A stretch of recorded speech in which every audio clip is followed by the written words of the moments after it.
2021 সালে একাত্তর টেলিভিশনে যখন কাজ করতাম আমি, ওইটা আমার শেষ বছর ছিল।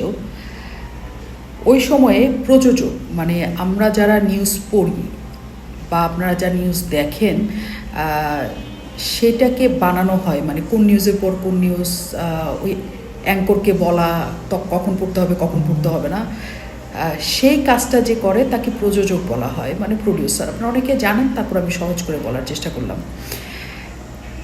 সেই প্রযোজক ছিলেন হচ্ছে রিফাত সুলতানা নামের একটা মেয়ে। রিফাত সুলতানা খুবই ভালো মানুষ ছিল, খুবই মায়াবী একটা মেয়ে। তার সাথে পলিটিক্সের কোনো কিছু মধ্যে তো উনি থাকার কোনো প্রশ্নই ওঠে না। এবং যেহেতু উনি নিউজের মানে সরাসরি রিপোর্টিংয়ের বা এডিট করা বা কোনো কিছুর সাথে যুক্ত না, কাজে দলীয় কোনো পক্ষ বিপক্ষের মধ্যেও ওনার কোনো অবস্থান নাই।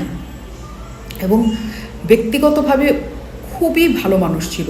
ওনার বয়স 30-31 এরকম হবে। তখন করোনার অনেক ভয়ঙ্কর সময় চলতেছে। তার যমজ 2টা বাচ্চা ছিল, সেই 2টা বাচ্চার বয়স 2 বছরও হয় নাই।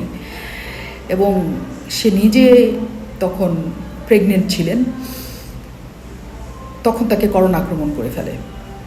এবং ওই বাচ্চাটা যখন হবে ডেলিভারি, তখন সে তীব্র রকমের করোনায় আক্রান্ত। বাচ্চাটা ডেলিভারি দেওয়ার সাথে সাথে একটা মেয়ে সন্তান জন্ম হয়, তার সাথে সাথে সে মারা যায়। চিন্তা করেন, 2টা তার ছোট যমজ 2 বছরের বাচ্চা, তার একটা নতুন কন্যা সন্তান হয়েছে সে, এবং মাটা নাই। আমি জানি করোনার সময় অনেক ভয়ঙ্কর ভয়ঙ্কর এরকম ঘটনার মধ্যে দিয়ে আমরা গেছি, কিন্তু এইটা আসলে সবাইকে নাড়াই ফেলছিল যে ওই কি হবে, মানে এরকম করে একটা মানুষ মরে যেতে পারে।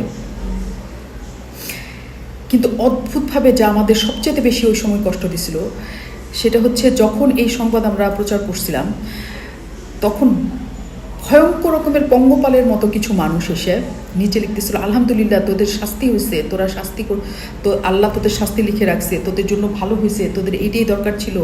তারা খুব মানে হাহা হি হি আলহামদুলিল্লাহ এগুলো বলতেছিল। মানে ওইটা আমার দেখা প্রথম মানুষের অমানবিকতা। আমরা কি জানি যে সবসময় আমাদের পরিবার শেখায় যে কেউ মারা গেলে তার সম্পর্কে কখনো বাজে কথা বলতে হয় না। তার সম্পর্কে তোমার যদি অনেক ক্ষোভ থাকে, রাগ থাকে, তোমার যদি তাকে ক্ষমা করতেও না ইচ্ছা করে, তারপরেও মানুষের সামনে তুমি তাকে নিয়ে বাজে কথা বলো না। কিন্তু আমি দেখতেছিলাম যে শত শত মানুষ, হাজার হাজার মানুষ, তারা হচ্ছে লিখতেছে আলহামদুলিল্লাহ আলহামদুলিল্লাহ। এবং আমি যখন দেখলাম এরা কারা, তাদের রাজনৈতিক পরিচয় আমার কাছে স্পষ্ট হলো। তারা বেশিরভাগই, নাম বলবো তাহলে এখানে আরেক দফা এখানে হবে, বেশিরভাগই তারা জামাত ইসলামের বট বাহিনীর অংশ ছিল। এবং কেন তারা এত রাগ, কেন? কারণ একাত্তর টিভি সবসময় হচ্ছে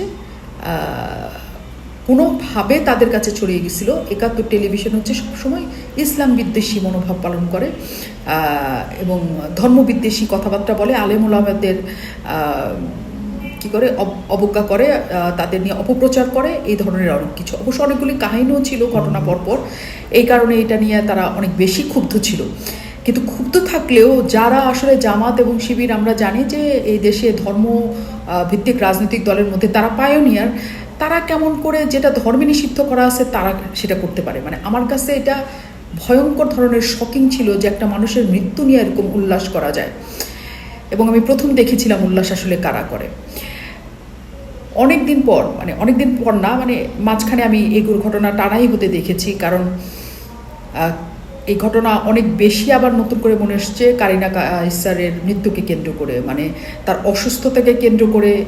আমি একটা পোস্ট দিয়েছিলাম, কারিনা কায়সার যে গণভবনে গিয়েছেন, তার মা বাবা যে সেখানে লুটপাটে অংশ নিয়েছেন, আমার মাথায় এই ঘটনায় ছিল না। কারণ অনেক অনেক মানুষ গিয়েছে, অনেক মানুষ সেখানে হইচই করেছে, মানে অসহনীয় সব কাজ করেছে।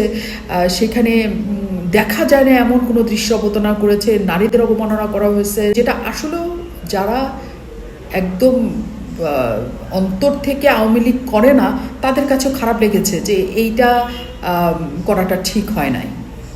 আপনি উল্লাস প্রকাশ করতে পারেন, পতনের সেলিব্রেশন করতে পারেন, কিন্তু সেটারও একটা লিমিট থাকা দরকার। কিন্তু ওই ঘটনার মধ্য দিয়ে আসলে কারিনা কায়সারে যুক্ত ছিলেন এটা আমার মনে নাই। এবং ওইটা লেখার সাথে সাথে তীব্র প্রতিক্রিয়া আমি দেখতে পেলাম এবং তখন আমি জানতে পারলাম যে তার বাবা এবং মা ল্যাপটপ নিয়ে, ব্যাগ নিয়ে, সাবেক প্রধানমন্ত্রীর চিরুনি নিয়ে খুবই উচ্ছ্বাস প্রকাশ করছে, যেটা খুবই আনকুথ ইন আ সেন্স। তারা সবাই সেলিব্রিটি, এবং আমি যতদূর জানি কারিনা কায়সারের মা, যার ডাকনাম হয়তো লোপা, আমি আসল নামটা জানি না, তিনি একটা বিশ্ববিদ্যালয়ে পড়ান। কায়সার হামিদ এই দেশের মানুষের একদম মাথায় থাকা মানুষ, যিনি সেরা ফুটবলার ছিলেন। তিনি কেমন করে এই ধরনের উৎসবে যে নিজেরা যুক্ত হতে পারেন, আমি পরবর্তীতে যখন এই ভিডিওগুলি দেখলাম আমি নিজেও শকড হয়েছি। আমার অনেক খারাপ লেগেছে যে এই ঘরানার মানুষ যে এই টাইপের উৎসব সেখানে করতে পারে কিনা। শেখ হাসিনার পতন তারা চাইতে পারেন, শেখ হাসিনা চলে যাওয়াতে আনন্দিত হতে পারেন, কিন্তু তার ব্যাগ, তার চিরুনি, তার ল্যাপটপ নিয়ে এই ধরনের ছেলে মানুষই এবং অশিক্ষিত, আমি কি বলবো, যে এই ধরনের আচরণ অন্তত এই লেভেলের মানুষের কাছ থেকে আমি এক্সপেক্ট করি না। আমি জানি যে অনেকে বলবেন আপনি এক্সপেক্ট করলেন কিনা, তার জনতার কিছুই যায় আসে না, কিন্তু আমরা আসলে শিখাই না অনেককে যে এটা করা উচিত না বা এটা করা ঠিক না। তো আমার খারাপ লেগেছে। তার মানে কি এইটা যে আমি চাই যে তারা এরকম উৎসব করেছে, কারিনা কায়সার ওইখানে গিয়েছে, এই কারণে কারিনা কায়সার মরে যাক? আমি এটা চাই নাই, আমি এটা কখনোই চাই না, কারণ মৃত্যু আমি চাই না।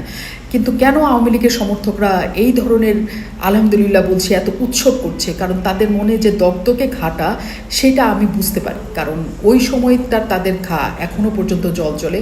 শুধু ওই সময় না, 5ই আগস্টের পর যে পরিমাণ পুলিশকে পুড়িয়ে মারা হয়েছে, যে পরিমাণ আওয়ামী লীগের নেতাকর্মীদের নিগৃহীত করা হয়েছে, আমার মনে হচ্ছে শুধু ছাত্রলীগ করার কারণে বাচ্চাটার ওষুধ আনতে যাওয়ার সময় একটা পঙ্গ ছাত্রলীগের নেতাকে পিটিয়ে মেরে ফেলা হলো, সেটা নিয়ে তারা অনেক উচ্ছ্বাস করেছিল। বঙ্গবন্ধুর মূর্তি ভাঙতে তার মূর্তির উপরে প্রস্রাব করতে করতে তারা যে উচ্ছ্বাস করছিল, এগুলো তো আসলে দগ্ধকে ঘা তৈরি করে বলেই তারা কারোর মৃত্যুতে এই ধরনের আনন্দ উৎসব করছে, যেটা কোনোভাবেই এক্সপেক্টেড না, কোনোভাবেই ভাবা যায় না যে কারোর মৃত্যু নিয়ে কারোর আনন্দ হতে পারে। আওয়ামী লীগের কর্মী সমর্থক সবার ঘাটা অনেক এখনও পর্যন্ত দগ্ধকে, এখনও 2 বছর কাটে নাই, এবং তারা প্রতিনিয়ত এই সহিংসতার মধ্যে দিয়ে গেছেন, প্রতিনিয়ত তাদের আনন্দ উৎসব দেখেছেন। তারা যখন প্রাণ ভয়ে পালিয়ে বেড়াচ্ছেন তখন তাদের উৎসব তারা দেখেছেন। আওয়ামী লীগের সবাইকে মেরে ফেললে, পুড়িয়ে ফেললে এক ধরনের উৎসব হবে, এই ধরনের ঘটনা যখন বলা হয়েছে তাও তারা দেখেছেন। ফলে তাদের মধ্যে তাদের দোষ দেওয়ার কোনো সুযোগ আমাদের নাই। আমরা যারা বলি যে মানুষ হয়ে কি মানুষের মৃত্যু চায় না, ওনারাও যদি স্বাভাবিক পর্যায়ে থাকতেন ওনারাও হয়তো চাইতেন না, কিন্তু ওনারা আসলে যে পরিস্থিতির মধ্য দিয়ে এখনো পর্যন্ত আছেন এবং গেছেন, তাতে ওনারা এটা বলবেন। এবং আমরা কি চাই, না বলুক, কারণ কাউকে তো আলাদা হইতে হয়, কেউ তো আলাদা হবে। এই কারিনা কায়সারের সাথে প্রধানমন্ত্রী শেখ হাসিনার বড় বড় ছবি আছে। এই কারিনা কায়সার বড় করে জয় বাংলা স্লোগান দিয়েছেন শেখ হাসিনার জন্য। তিনি বলেছেন শেখ হাসিনার সবচাইতে শীর্ষ নেত্রী বলেছেন। সেই কারিনা কায়সারই আবার শেখ হাসিনার পতনের জন্য বাইরে গেছেন। আমি ঠিক জানি না এটার ব্যাখ্যা কি, কিন্তু আমি শুধু জানি যে আওয়ামী লীগের যারা আছেন, যারা অনেক কষ্ট পেয়েছেন, কষ্টের মধ্যে দিয়ে যাচ্ছেন, আমি জানি অন্যতর বলবে ওরা এত খুন খারাপি করছে, তখন আপনাদের কষ্ট লাগে নাই, তখন ওদের বলেন নাই, তখন তাদের এই যে পারস্পরিক একটা দোষারোপ না, এটা থেকে আমরা আসেন বের হইলে হবে কি, আমরা হয়তো কারোর মৃত্যুতে অন্তত মন খারাপ না করি, আমরা মৃত্যুতে দোয়া না করি, অভিশাপটা অন্তত না দিই।